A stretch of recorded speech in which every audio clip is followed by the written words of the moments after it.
In the hills of northern New Mexico, a Catholic grandmother lit 2 candles every Friday night and hid them under a cloth-covered table. She never explained why.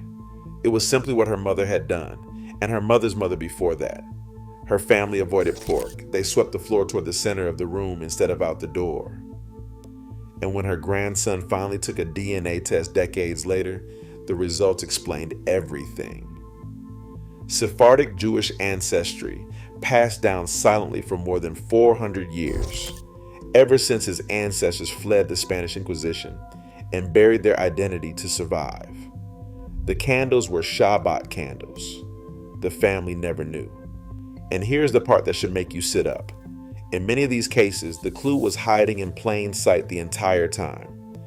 It was the family's last name. Today we are counting down 15 last names with documented Jewish history behind them. Names that appear in Inquisition trial records, in synagogue registries, and in the official surname list that Spain and Portugal used when they offered citizenship to descendants of expelled Jews. Some of these names are unmistakably Jewish.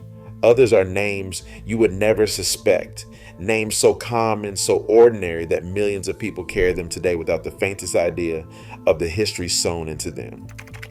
A 2008 study published in the American Journal of Human Genetics tested over 1,000 men from Spain and Portugal and found that nearly 20% carried Sephardic Jewish ancestry on their direct paternal line, 1 in 5. So before we start, understand what this list is and what it is not. A surname alone is not proof of Jewish ancestry. Names cross religious lines constantly. But these 15 names appear over and over in the documented record of Jewish history. And if yours is on this list, especially combined with unexplained family traditions, it may be the first thread of a story your family was forced to forget. Count how many of these names are in your family tree. The answer might surprise you. Number 15, Katz. We start with a name that looks German but is actually pure Hebrew, and almost nobody outside the Jewish community knows it. Katz is not the German word for cat. It is an acronym. The Hebrew letters Kaf and Tzaddik stand for Cohen Tzedek, righteous priest. Every Katz family by tradition descends from the Kohanim, the priestly class that served in the temple in Jerusalem 2,000 years ago. When the Austrian Emperor Joseph II issued his 1787 decree forcing Jews to adopt fixed surnames, the first law of its kind in Europe, many priestly families encoded their ancient status into the new name. So a name that sounds like a Berlin street sign is actually a claim of descent from Aaron, the brother of Moses. If there is a Katz in your family tree, your ancestors did not just happen to be Jewish. They carried one of the oldest hereditary titles on earth. Number 14, Sego. Siegel, Sego. Every spelling traces to the same hidden Hebrew phrase, Segan Levia, meaning second-rank Levite. The Levites were the tribe of Israel assigned to guard the temple and lead the music during sacrifices, ranked just below the priests themselves. Like Katz, the name is an acronym disguised as an ordinary European surname, which is exactly why it survived. A tax collector in 18th century Austria saw nothing unusual. A Jewish neighbor saw a tribal lineage stretching back 3,000 years. Actor Steven Seagal carries a variant of it. So did generations of cantors and Torah readers across Poland and Lithuania. If your family name is Siegel in any spelling, the odds of Levite ancestry are remarkably high because unlike most surnames, this one was almost never adopted by anyone outside the lineage. Number 13, Kaplan. Kaplan sounds like it could be anything, German, Polish, even Irish if you say it fast. It is actually one of the most common priestly Jewish surnames in the world. Kaplan derives from the Latin capellanus, meaning chaplain, and was adopted across Eastern Europe by families of Cohen descent as a translated form of Coen. When Tsar Nicholas I forced surname adoption on Russian Jews in the 19th century, thousands of priestly families chose Kaplan precisely because it sounded local while meaning exactly what they were. The name spread from Lithuania to Ukraine to America, where Kaplans became senators, comedians, and scientists. If you are a Kaplan and you have never thought of yourself as having Jewish roots, your name has been quietly disagreeing with you for 2 centuries. If you find these stories fascinating, make sure you subscribe to Bloodlines and Borders because the names are about to get a lot more unexpected from here. Number 12, Stone. Here's where the list starts reaching into names you would swear are simply English. Stone, in millions of American families, is an Ellis Island era translation of stein, the German and Yiddish word for stone. Bernstein became stone. Goldstein became stone or gold. Rothenstein became stone. When Jewish immigrants poured into America in the late 19th and early 20th centuries, many shortened or translated their names to escape the discrimination that followed them across the Atlantic, including quotas at universities, bans at law firms, and signs in hotel windows. The actress Emma Stone is not Jewish, and that is exactly the point. The name became so thoroughly American that its Jewish branch vanished into it. If your Stone family arrived from Europe between 1880 and 1930, it is worth asking what the name was before the boat. Number 11, Green. Green is one of the most common surnames in the English-speaking world, and most Greens have deep English roots. But a substantial number of American Green families started as Greenberg, Greenbaum, Grunfeld, or Grunspan, Jewish names from Germany, Poland, and Russia that were clipped at the immigration office or shortened by the immigrants themselves within a generation of arrival. Color-based names like green, gold, silver, black, and white were favorites during the forced surname registrations of the Austro-Hungarian Empire, partly because they were affordable. There are documented accounts of registration officials charging Jewish families for pleasant-sounding names, flowers, gems, gold, while assigning ugly ones to those who could not pay. So a name like Green or Gold was sometimes literally purchased to protect a family's dignity. If your Green ancestors came through New York or Philadelphia from Eastern Europe, the longer original name may still be sitting on a ship manifest, waiting to be found. Number 10, Miller. Miller is the perfect camouflage. It is one of the top 10 most common surnames in the United States, as English and ordinary as a name can be. But Miller is also the direct translation of Muller and the Yiddish Meller. And grain milling was one of the trades open to Jews across Central and Eastern Europe when most professions were legally closed to them. Tens of thousands of Jewish mullers, mellers, and milliners became millers in America. The composer of some of Broadway's greatest hits, the playwright Arthur Miller, author of Death of a Salesman, came from exactly this lineage, a Polish Jewish family whose name dissolved perfectly into the American mainstream. That is what makes Miller so fascinating. It is not a name that hides Jewish ancestry from outsiders. It is a name that hides it from the family itself. Number 9, Franco.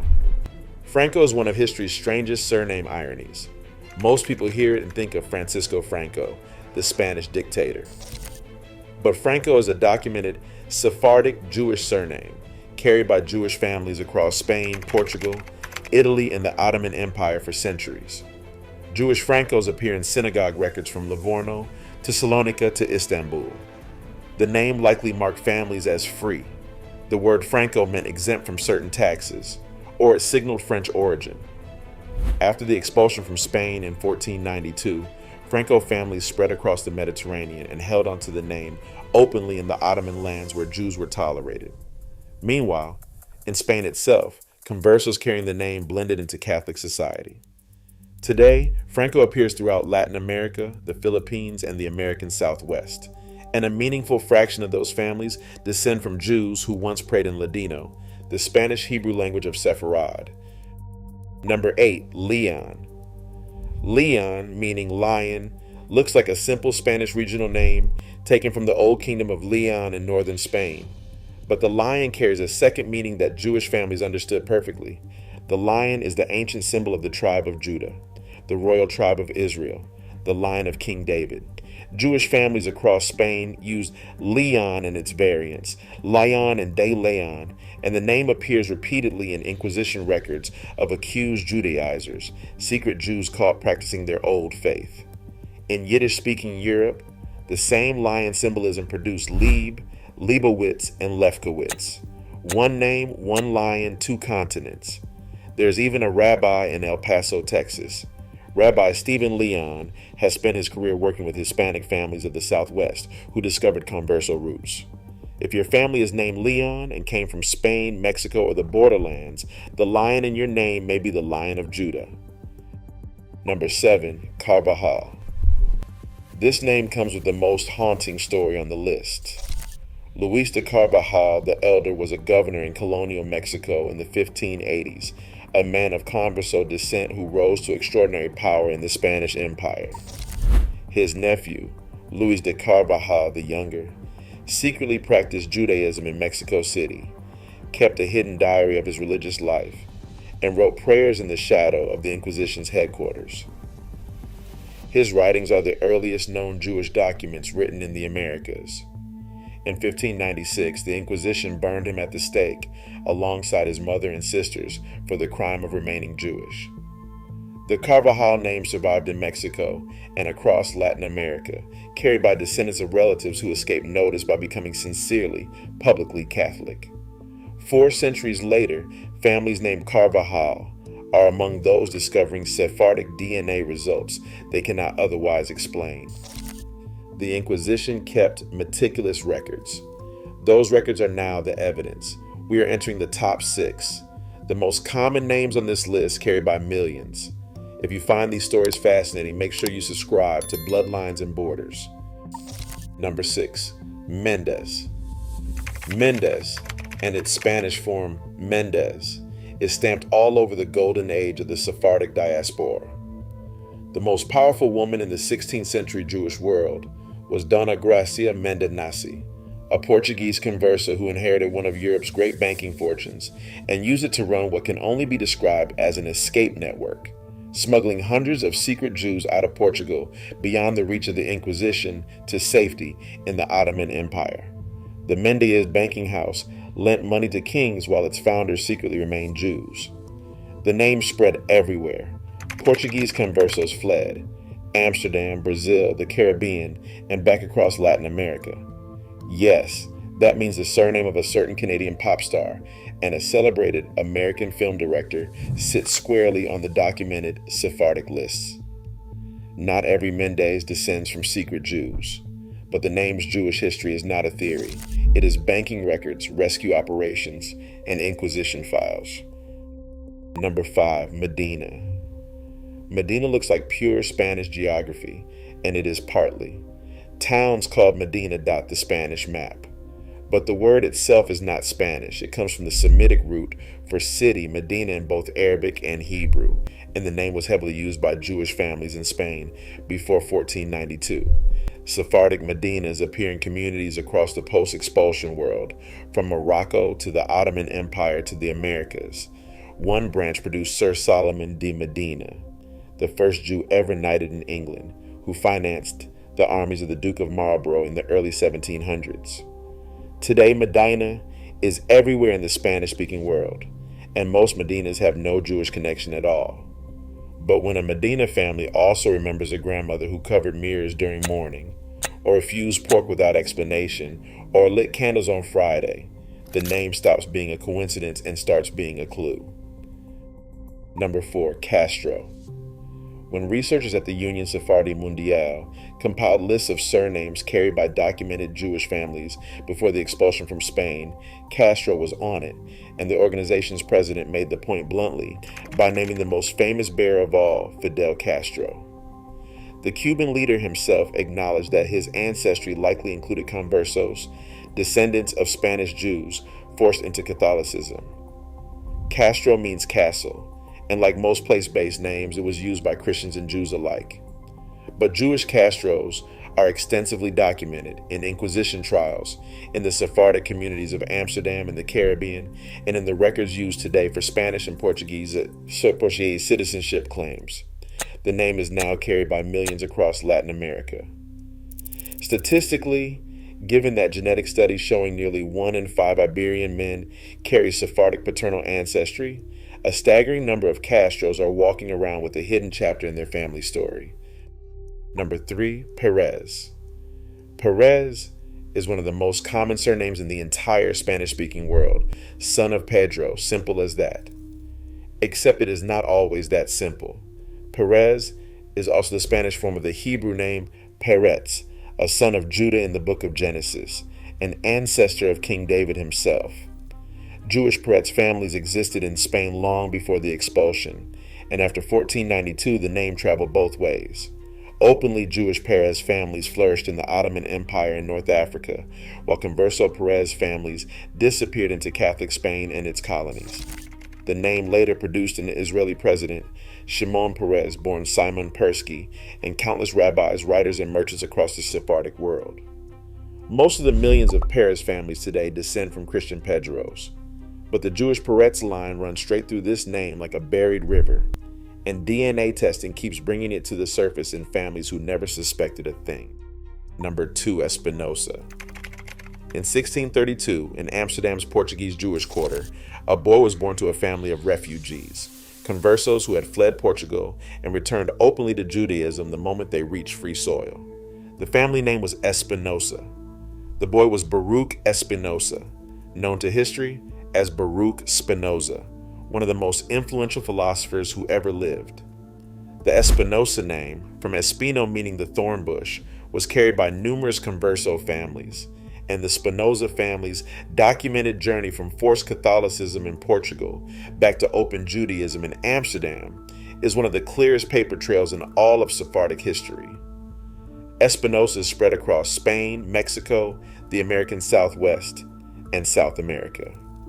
In the Converso communities of New Mexico, the name appears among families with those telltale traditions, the Friday candles and the avoidance of pork, that anthropologists have spent decades documenting.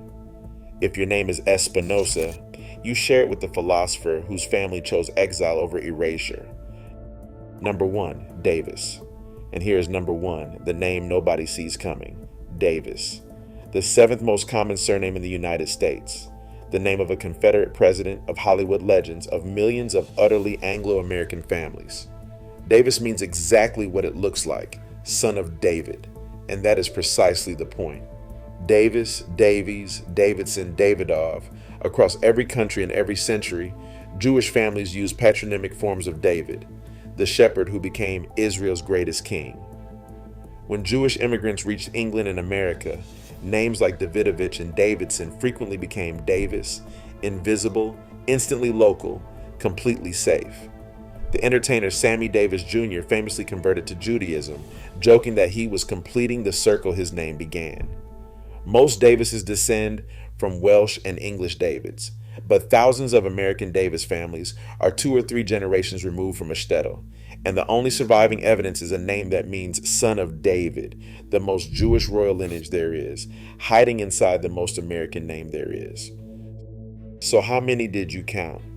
One name in your family tree means very little on its own, but a name from this list combined with the other signs, Sephardic or Ashkenazi DNA results, candles on Friday nights no one could explain, pork that never appeared on the table, mirrors covered after a death. That is when a name becomes a doorway. Spain and Portugal thought the expulsion of 1492 would end Jewish history on their soil. Instead, it scattered that history into millions of family trees where it waited, in customs, in genes, and in names for someone to finally ask the question. The Inquisition burned the people. It could not burn the names. If you find these stories fascinating, make sure you subscribe to Bloodlines and Borders. Every people has a story they were never told, and we tell them here every single week.